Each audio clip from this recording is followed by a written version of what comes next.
Nak, jangan duduk di mana cahaya matahari hanya terkena saparu badanmu.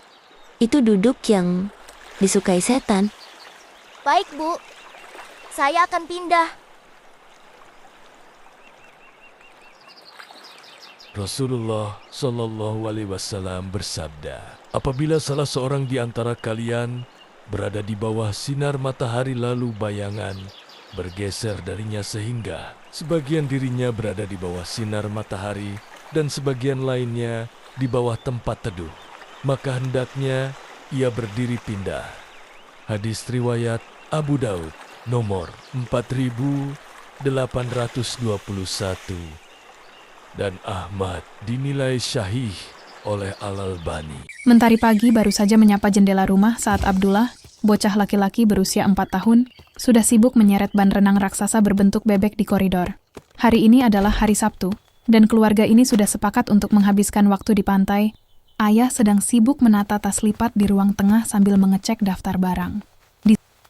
Abang, pastikan baju gantinya dimasukkan ke kantong plastik dulu ya, supaya tidak tercampur baju basah nanti. Siap ya?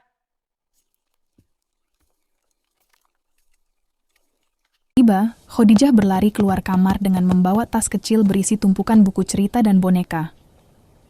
Melihat itu, ayah tersenyum sambil menggeleng pelan. Khadijah, kita mau ke pantai untuk bermain air dan melihat ciptaan Allah yang luas, bukan mau pindah perpustakaan, canda ayah. Abdullah tidak sabar ingin membuka kotak bekal yang disediakan ibu. Abdullah, jangan buka dulu ya. Nanti bekalnya tidak rapi lagi. Iya, Bu. Bagus. Setelah semua tas masuk ke bagasi mobil, ayah memanggil semua anggota keluarga untuk berkumpul sebentar di ruang tamu. Ini adalah tradisi mereka sebelum bepergian. Anak-anak, sebelum kita berangkat, ada yang tahu kenapa kita harus berdoa? Supaya selamat ya. Betul, dan supaya perjalanan kita berkah. Insya Allah. Bagus, ayo berdoa. Engkau punya Allah itu sudah cukup. Bersyukurlah. طويل الشعد يبقى فتترابي فقير في الحياة من الصحاب. Ayah ingatkan, saat melihat pemandangan indah, ucapkan kalimat thayyibah. Masya Allah, subhanallah, atau Allahu Akbar. Masya Allah. Allahu Akbar. Masya Allah. Subhanallah. Subhanallah. Subhanallah. Subhanallah. Alhamdulillah, ini pantai ciptaan Allah yang... Alhamdulillah, kita sudah sampai di tepi pantai. Senang sekali pantainya indah. Ayo main air.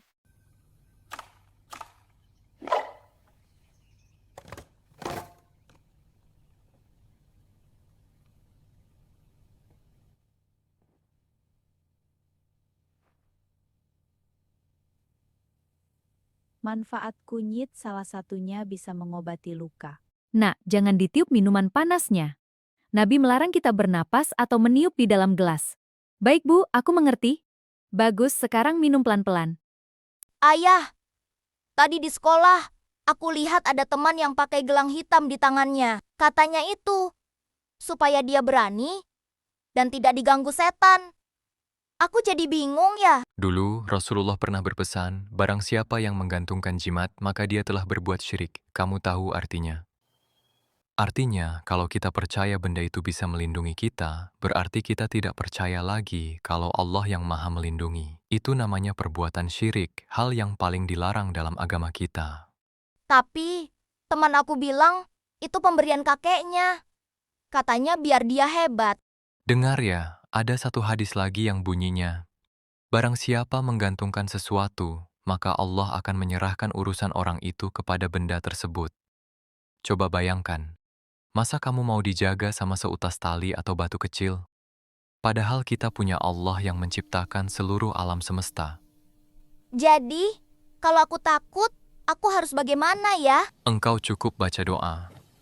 Baca ayatul kursi, surah Al-Falaq, dan An-Nas. Itu adalah perisai yang paling kuat.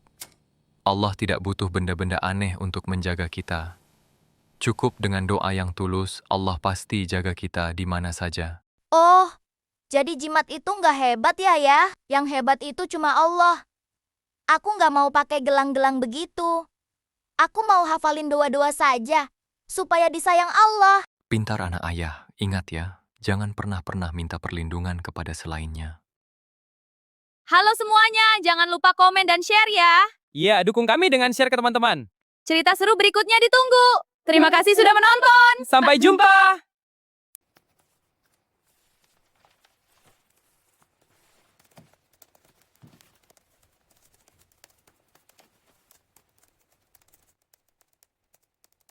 Yah, kenapa ayah kerja terus? Apa ayah tidak lelah laptop terus?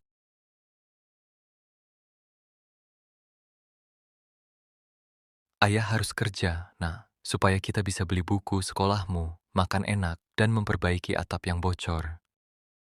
Tapi, ya, aku lihat di jalan, orang-orang dewasa mukanya selalu terlihat marah atau sedih. Mereka jalan sepat-sepat, tidak melihat burung di pohon, tidak melihat pelangi. Aku jadi takut, kalau nanti aku sudah besar, aku akan jadi seperti itu juga. Apa kalau sudah besar?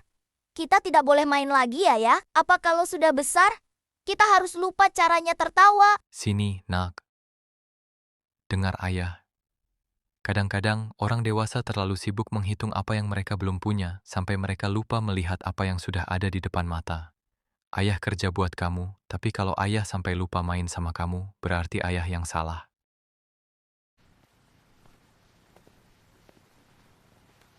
Assalamualaikum. Waalaikumsalam warahmatullahi wabarakatuh. Waalaikumsalam warahmatullahi wabarakatuh.